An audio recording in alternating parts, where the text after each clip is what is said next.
ان الدین عند اللہ الاسلام۔ اسی طرح سے اللہ تعالیٰ کا قرب اور محبت پانے کا عظیم الشان ذریعہ اور سب سے آسان اللہ کا ذکر ہے۔ سب سے آسان کیوں؟ کوئی بھی محنت نہیں لگتی، بہت بڑی محنت ہے ذکر کرنے میں نہیں، لیکن اللہ کی محبت ذکر سے جڑی ہوئی ہے۔ اور بعض اذکار تو اتنے آسان ہیں لیکن اس میں اللہ تعالیٰ نے اپنی محبت رکھی کہ اللہ اس بنیاد پر بندے سے محبت کرتا ہے۔ مثال کے طور پر ابو ذر رضی اللہ تعالیٰ کہتے ہیں قلت یا رسول اللہ الا اخبرک، قال رسول اللہ صلی اللہ علیہ وسلم الا اخبرک باحب الکلام الی اللہ، کہا کہ اللہ کے نبی صلی اللہ علیہ وسلم نے ایک مرتبہ مجھ سے کہا کیا میں تم کو بتاؤں کہ اللہ کے نزدیک سارے کلام میں سب سے محبوب ترین بات کیا ہے؟ بولی ہوئی باتوں میں زبان سے نکلنے والے کلمات، ان میں سب سے محبوب ترین کلمات اللہ کے نزدیک کیا ہیں؟ قلت یا رسول اللہ اخبرنی باحب الکلام الی اللہ، میں نے کہا اللہ کے رسول ضرور بتائیے اللہ کو سب سے زیادہ پسندیدہ کلمات کون سے ہیں؟ وقال ان احب الکلام الی اللہ سبحان اللہ وبحمدہ، کہ اللہ کو سب سے زیادہ محبوب، سب سے زیادہ پسند یہ کلمہ ہے، یہ جملہ، یہ بات ہے، یہ ذکر ہے کیا؟ سبحان اللہ وبحمدہ۔ ہم اللہ کی پاکی بیان کرتے ہیں اس کی حمد کے ساتھ۔ بعض علماء نے کہا، ابن رجب وغیرہ نے کہا ہے ایک اعتبار سے یہ لا الہ الا اللہ سے بھی بڑا ہے، اس کی اپنی ایک شان ہے، لیکن سبحان اللہ وبحمدہ میں کچھ بات اور بھی ہے جو زیادہ ہے۔ لا الہ الا اللہ میں صرف اس بات کا انکار ہے کہ اللہ کے سوا، یعنی اس بات کا اقرار ہے کہ اللہ کے سوا کوئی معبود نہیں، معبود صرف کون ہے؟ اللہ ہے۔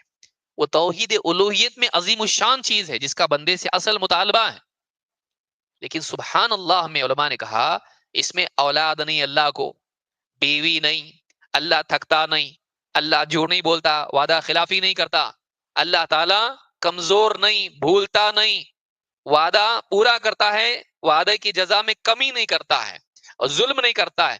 اللہ کے بارے میں جتنے بھی عیوب لوگوں نے بیان کیے ہیں ان سب کا انکار اس کے اندر ہے، اور اس میں یہ بھی آتا ہے معبود نہیں اللہ کے سوا کوئی، اس کا شریک نہیں۔ سبحان اللہ میں اللہ کے لیے عیوب کا انکار ہے، جس میں معبود اللہ کے سوا نہیں، شریک نہیں اللہ کا کوئی، اولاد نہیں، بیوی نہیں، اللہ کا مددگار کوئی نہیں، اللہ محتاج نہیں، اللہ کمزور نہیں، سب کا انکار اس میں ہے۔ اس اعتبار سے کلمہ سبحان اللہ میں بہت سب کچھ آ جاتا ہے، اللہ کے شریک کی بھی نفی اس میں آ جاتی ہے۔ اسی لیے حدیث میں آیا کہ اس کا ثواب اتنا ہے کہ آسمان اور زمین میں بھر دیں تو بھی اس میں سما نہیں پائے گا، اتنا بڑا ثواب اس کا ہے۔ اور میزان کو کیا کر دیتا ہے؟ بھر دیتا ہے، تملأ المیزان او تملأ ما بین السماء والارض، کہا کہ اتنا بڑا ثواب ہے اس کا سبحان اللہ کا، صرف کہ آسمان اور زمین میں جتنی جگہ ہے وہ ثواب سے بھر دی جائے، وہ ثواب اتنا زیادہ ثواب اس کا ہے۔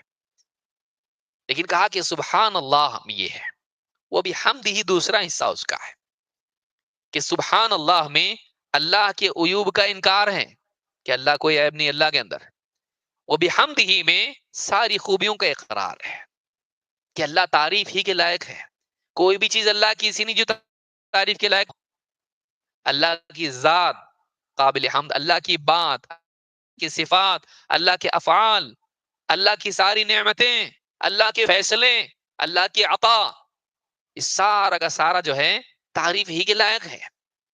تو ایک میں اللہ تعالیٰ کے عیوب کا انکار ہے اور ایک میں اللہ کی خوبیوں کا اقرار ہے، دونوں چیزیں ملانے سے تعریف پکی ہو جاتی ہے۔ سبحان اللہ بحمدہ، سب سے زیادہ اللہ کو یہ پسند ہے کہ بندہ اللہ کے عیوب کا انکار کرے، اللہ کے لیے عیوب کا انکار کریں اور اللہ کے لیے خوبیوں کا اقرار کریں، تو یہ اللہ کو بہت پسند۔ امام مسلم نے اس کو روایت کیا ہے، بلکہ آپ فرماتے ہیں کلمتان خفیفتان علی اللسان ثقیلتان فی المیزان حبیبتان الی الرحمن، دو کلمے ہیں زبان پہ بہت ہلکے ہیں، بہت محنت نہیں کرنی پڑتی بولنے کے لیے، زبان اٹھ رہی نہیں، ہاں ایسا ہوتا، ہلکے زبان پہ بیٹھے بیٹھے آرام سے پڑھ لے سکتا ہے، 100 نہیں 1000 بھی پڑھ سکتا ہے اگر چاہے تو، بے گنتی پڑھ سکتا ہے، کیونکہ یہ یعنی گنتی والے اذکار میں سے نہیں ہے۔ یہ دو کلمے ہیں زبان پہ بڑے ہلکے ہیں، ترازو میں لیکن بہت بھاری ہے، قیامت کے دن جب تولا جائے گا وزن بہت نکلے گا اس کا، بہت بھاری ہے وہ۔ لیکن تیسری ایک بات اس میں کیا ہے، رحمان کے نزدیک بڑے محبوب ہیں، اللہ کو بہت پسند ہے، اللہ کو بہت پسند ہے وہ کلمات، حبیبتان الی الرحمن، کیا ہیں وہ؟ سبحان اللہ و بحمدہ سبحان اللہ العظیم، ہم اللہ کی پاکی بیان کرتے ہیں اس کی حمد کے ساتھ، عیوب کا انکار، خوبیوں کا اقرار، سبحان اللہ العظیم، اور ہم اللہ کی پاکی بیان کرتے ہیں اس اللہ کی جو عظیم ہے، عظمت کا اقرار اللہ کی، کہ نہ صرف وہ حمد کے لائق ہیں بلکہ تعظیم کے بھی لائق ہیں۔ ہاں اچھا ہے، نہیں اور بہت بڑا ہے اللہ، بہت عظیم ہے اللہ، بہت عظیم ہے اللہ تعالیٰ، تو اللہ کی خوبیوں کے ساتھ اس کی عظمت کا بھی احساس آدمی کے دل میں ہونا چاہیے۔ خوبیاں تو اولاد میں بھی ہوتی ہیں، دوستوں میں بھی ہوتی ہیں، تعریف کا آدمی کر لیتا ہے لیکن تعظیم نہیں کر پاتا ہے، تعریف کے ساتھ ساتھ کیا ہونا چاہیے؟ تعظیم بھی ہونا چاہیے اللہ کی، سبحان اللہ العظیم، پاک ہے اللہ تعالیٰ سارے عیوب سے، اور اس کی خوبیاں ہیں اس اعتبار سے وہ کیا ہیں؟ بہت عظیم ہے۔ قرآن کریم کی سب سے عظیم آیت ختم کس لفظ پر ہوتی ہے؟ سوچے کبھی، سب سے عظیم آیت کون سی ہے قرآن کی؟ ہاں، آیت الکرسی، اور ختم کس لفظ پہ ہوتی وہ؟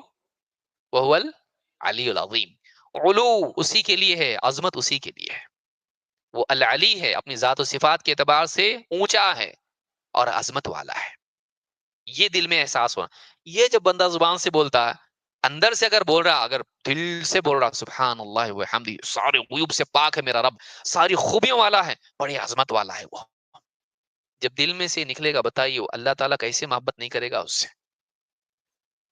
یہ اللہ کو بہت پسند ہے، امام بخاری مسلم دونوں نے اس کو روایت کیا ہے۔